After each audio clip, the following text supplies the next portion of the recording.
अब हम बात करते हैं मौनी अमावस्या की व्रत कथा के। तो चलिए मौनी अमावस्या की व्रत कथा आरंभ करते हैं। प्राचीन समय की बात है। देवस्वामी नाम का एक ब्राह्मण अपनी पत्नी, 7 पुत्रों एवं एक पुत्री के साथ निवास करते थे। उनकी पुत्री का नाम था गुणवती। ब्राह्मण देवस्वामी ने अपने 7 पुत्रों का विवाह संपन्न कर लिया था, बस उनकी पुत्री का विवाह शेष था। इसीलिए ब्राह्मण ने अपने बड़े बेटे को पुत्री के लिए उचित वर खोजने के लिए भेजा। इसी दौरान एक पंडित ने उनकी पुत्री की जन्म कुंडली देखी और जन्म कुंडली में दोष होने के बारे में बताया। ये सुनकर सभी चौंक गए। पंडित ने बताया कि पुत्री का विवाह होने के पश्चात वह विधवा हो जाएगी। ये सुनकर परिवार के सभी सदस्य बहुत दुखी हुए। तब ब्राह्मण देवस्वामी ने पंडित से इस दोष के निवारण का कारण पूछा। तब पंडित ने बताया कि सोमा के पूजन से कुंडली के सभी दोषों से मुक्ति मिल सकती है। तब ब्राह्मण ने पंडित से सोमा के बारे में पूछा कि सोमा कौन है। तब पंडित ने बताया कि सोमा एक बहुत पुण्यवान धोबिन है जो सिहल देव पर निवास करती है। उसने अपने जीवन में कभी भी कोई भी पाप नहीं किया है, केवल उसी के पुण्य कर्मों के फलों को प्राप्त करके आपकी पुत्री दोषों से मुक्ति पा सकती है। ये बात सुनकर ब्राह्मण का छोटा बेटा अपनी बहन को लेकर सिहल देव की ओर निकल पड़ता है। वे दोनों दिन रात चलते चलते सागर तट पर पहुंच जाते हैं, परंतु वहां पर पहुंचने के बाद उनकी चिंता और भी बढ़ जाती है, क्योंकि वे देखते हैं कि द्वीप पर जाने के लिए कोई भी नौका नहीं है। इसीलिए दुखी होकर वो एक पेड़ के नीचे बैठ जाते हैं और जिस पेड़ के नीचे वो दोनों भाई बहन बैठे थे, उसी पेड़ के ऊपर एक गिद्ध का घोंसला था। वहां पर उनका परिवार निवास करता। दोनों भाई बहन पेड़ के नीचे बैठकर बातें करने लगते हैं और उनकी बातों को घोंसले में बैठे गिद्ध के बच्चे ध्यान से सुनते हैं और उनकी बातें सुनकर वो बहुत दुखी हो जाते हैं। और जब शाम को उन बच्चों की माँ आती है तो देखती है कि बच्चों ने भोजन नहीं किया है।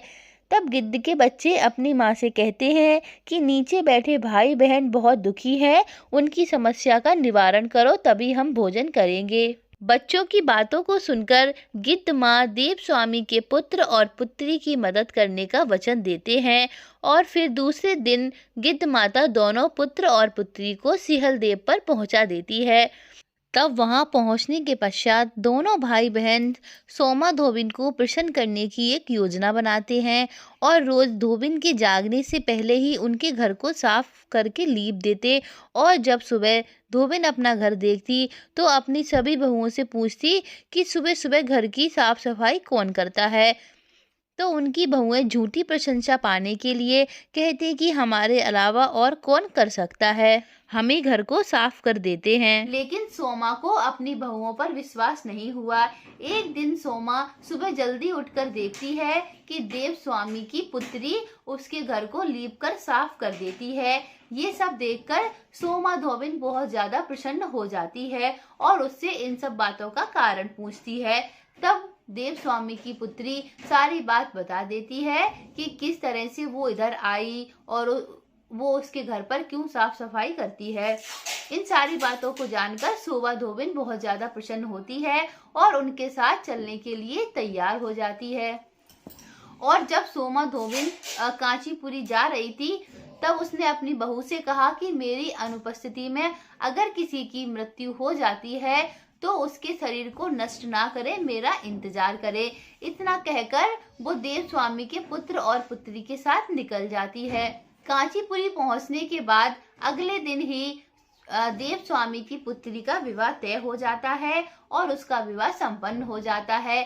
लेकिन विवाह होते ही उसकी जो पुत्री थी उसके पति की मृत्यु हो जाती है।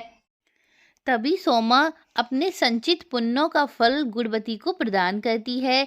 इसके बाद गुणवती ने भगवान विष्णु की पूजा कर पीपल के पेड़ की 108 परिक्रमाएं की, जिसके बाद गुणवती का पति जीवित हो उठता है। सोमा उन्हें सौभाग्यवती का आशीर्वाद देकर अपने घर लौट जाती है और उधर अपने पुण्यों का फल गुणवती को देने के कारण सोमा के पुत्र, जमाता और पति की मृत्यु हो जाती है। तब सोमा पुनः पुण्य फलों को संचित करने के लिए मार्ग में पीपल के पेड़ में विष्णु जी का पूजन करके 108 परिक्रमाएं करती हैं। इसके बाद उसके परिवार के सभी सदस्य जीवित हो जाते हैं और तभी से पीपल के पेड़ का बहुत ज्यादा महत्व माना गया है। इसी दिन से पीपल के पेड़ की पूजा आरंभ हो गई।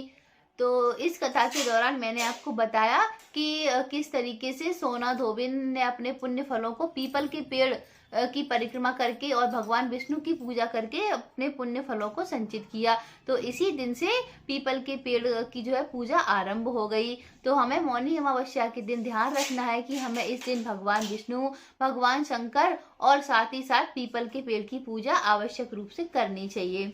तो फ्रेंड्स, ये थी मौनी अमावस्या से जुड़ी हुई सारी बातों की विस्तार पूर्वक जानकारी जो मैंने आपको आज की वीडियो में दी है। अगर आपको वीडियो अच्छा लगे तो प्लीज चैनल को सब्सक्राइब जरूर कर दें और इसी तरह की वीडियोस देखने के लिए बेल आइकन को भी प्रेस कर दें ताकि आने वाले वीडियोस की नोटिफिकेशन सबसे पहले आपके पास पहुंचे। धन्यवाद। मिलते हैं अगले वीडियो में।